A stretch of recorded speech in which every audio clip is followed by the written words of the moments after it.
ഒറ്റയ്ക്കിരുന്നാൽ research ചെയ്യാൻ productivity കുറവാണെന്ന് വിചാരിച്ച് ഫ്രണ്ട്സിൻ്റെ റൂമിലേക്ക് പോകുന്ന ഞാനാണത്. നേരെ അനീഷിൻ്റെ റൂമിൽ പോയി എന്നെ പുച്ഛിച്ച് എൻ്റെ വീഡിയോനെ പുച്ഛിച്ചിരിക്കുന്ന ലൂണനെയാണ് നിങ്ങൾ കണ്ടത്. ഞാൻ വീഡിയോ എടുക്കണമെന്ന് അറിഞ്ഞപ്പോഴേക്കും ഒറ്റ തിരിയൽ വേറൊന്നുമില്ല. അങ്ങനെ ഇരിക്കുമ്പോഴാണ് അനീഷ് എനിക്ക് ഉപ്മാവും ചെറുപയറും തന്നത്. Honestly it was nice.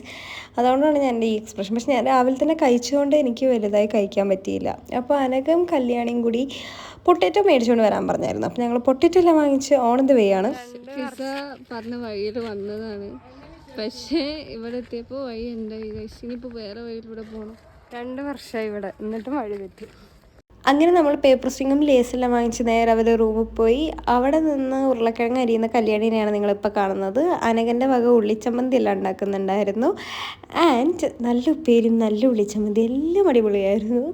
And ഞാൻ തീരെ ക്ലംസി അല്ലാത്തത് കൊണ്ട് തന്നെ മോരുകറിയാണ് ഞാൻ ഉണ്ടാക്കുന്നത്. ആൻഡ് കണ്ടല്ലോ, ഞാൻ ടീഷർട്ടിലെല്ലാം ആക്കിയിട്ടുണ്ട്. അപ്പോൾ എന്നാലും എൻ്റെ മോരുകറി രസമുണ്ടായിരുന്നു.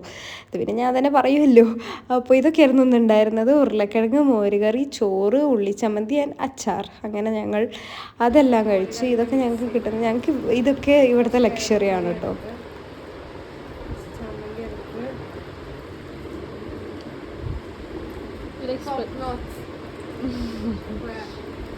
അതെല്ലാം കഴിഞ്ഞപ്പോഴേക്കും നല്ല മഴയത്ത് ഞങ്ങൾക്ക് സമൂസ കഴിക്കാൻ നല്ല പൂതി. അപ്പോൾ ഞങ്ങൾ ചോദിച്ചു അങ്ങനെ സമൂസയെല്ലാം കഴിച്ച് തിരിച്ചു പോകാമെന്ന്. അങ്ങനെ നല്ല മഴയും ഇങ്ങനെയാണ് സമൂസേൻ്റെ അതിൽ കുറച്ച് അവർ ചട്നിയെല്ലാം ഇടും. ഐ മീൻ മധുരം ഉണ്ടാവും, എരിവും ഉണ്ടാവും, അങ്ങനത്തെയൊക്കെ സമൂസയൊക്കെ ഇട്ടിട്ടാണ് തരാറ്. ലൈക്ക് കൈൻഡ് ഓഫ് കച്ചോറി എന്ന് പറയാം. അതും കഴിഞ്ഞിട്ട് അവിടെ നിന്ന് തന്നെ നല്ല ജിലേബിയും കഴിച്ച് മഴയും ആസ്വദിച്ച് ഞങ്ങൾ അവിടെ നിന്ന് പിരിഞ്ഞു. അപ്പോൾ അത്രയേ ഉള്ളൂ ഗൈസ്, ബൈ.